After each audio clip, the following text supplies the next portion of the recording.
Carla, on se retrouve pour ta séquence qui est le plus. Est-ce que tu sais en quoi ça consiste? Non, pas du tout. Alors c'est très très simple, je te l'explique. Je vais te donner des adjectifs et tu vas me dire qui correspond à cet adjectif. Donc tu me donnes le nom d'un des candidats et 2-3 arguments, tu m'expliques pourquoi tu as cité son nom, ok?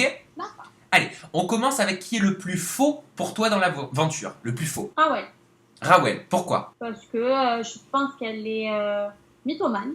Je pense qu'elle s'invente beaucoup de choses dans sa petite tête. Mais et après, je pense qu'elle assume pas forcément tout ce qu'elle peut dire devant les autres. Ce qu'elle pense devant les autres. Comme quoi par exemple? Il y a eu des fois où elle parlait de son amie Kim, qu'il a quand même pas mal critiqué au début de l'aventure et qui au final sont devenues copines, alors que dès le départ, elle l'a cassé. Enfin, il y en a eu plusieurs comme ça. Qui est la plus chaudasse? Alors ça c'est la question que tout le monde adore. Pour moi, la plus chaudasse, ça serait Fanny. Fanny? Ouais. Fanny, elle cache bien son jeu, mais au final, c'est pas pour rien qu'elles sont copines, toutes les deux. Avec Rawel Mais, donc pourquoi? oui. Pourquoi vous verrez dans les prochains épisodes, je trouve que Fanny cache bien son jeu et on s'aperçoit qu'en off, elle fait pas mal de choses. Oui mais tu Qui dis ressemblent chaudasse. Chaudasse et cache bien son jeu. Ça veut dire quoi? Ça veut dire qu'elle va batifoler à droite à gauche en off? Elle va badifoler à droite à gauche, mais vous verrez ça dans les prochains épisodes. Ah donc quand Rawel me disait en interview que ça couchait beaucoup en off dans les Marseillais, en gros toi t'es en train de me dire que c'est Fanny qui est visée. Ah bah oui, il faut croire qu'en off, il se passe beaucoup de choses.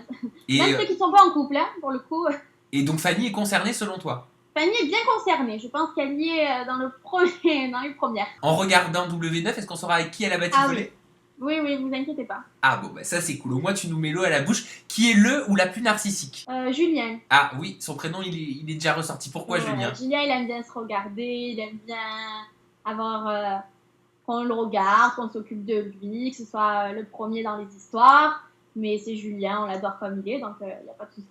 Qui a la plus mauvaise haleine le matin? Plus mauvaise haleine? Oui, du style t'as J'ai pas envie de te... jamais rapproché des bouches d'entrée le matin. Ah non mais si tu n'as pas senti, t'es pas obligé de donner un Ouais, j'ai prénom. pas senti les odeurs de chacun. T'as pas senti. Ok. Qui est le plus cracra, le plus crado, qui nettoie jamais les lavabos, qui laisse son maquillage traîner partout, il y a des traces partout, c'est dégueulasse. Tous les mecs qui sont comme ça, tous les mecs qui font pas attention au ménage, ils nous ont fait des scènes là-bas, comme quoi les filles étaient pas propres et tout, mais c'est eux, hein, leurs caleçons de partout. Donc on va dire, je sais pas, tous les garçons. Tous les gens. Qui est le plus péteur? Paga. Ah Paga. Ah oui, on me l'a dit aussi qu'il avait beaucoup de Paga, flatulences. c'est que pété. Oui, et on m'a En dit plus que là-bas, ils nous faisaient que des smoothies, c'est ça qu'on dit? des smoothies. Des smoothies. Alors du coup, il arrêtait pas de péter après. Oh, on m'a dit que ça sentait l'œuf pourri. Ouais, c'était pas bon. Ça sentait pas bon. Qui montre le plus sa zigounette chez les garçons? On sait que ça aime bien se dénuder hein, chez les Marseillais. Julien et Kevin. Julien et Kevin? Ouais. Du style tous les jours vous voyez leur anatomie. Ouais, pas de soucis, hein. Ils sont pas du tout pudiques, ils se baladent comme ça. Qui est le moins fraternel? Fraternel. Oui, tourné vers les autres, le moins empathique. Kim. Kim, Elle reste beaucoup dans son coin, elle s'occupe pas trop des uns des autres. Et ouais, Kim, on va dire. Bon, Carla, je te remercie. Je rappelle une fois de plus ton Twitter. Si les personnes qui te regardent ont envie de te contacter, c'est Carla Moreau. Le hashtag de l'émission, c'est Websam ou alors Websam Carla. Et on se retrouve très prochainement dans une nouvelle interview Websam et une nouvelle séquence qui est le plus. Gros bisous Carla. Bisous à tous. Bisous.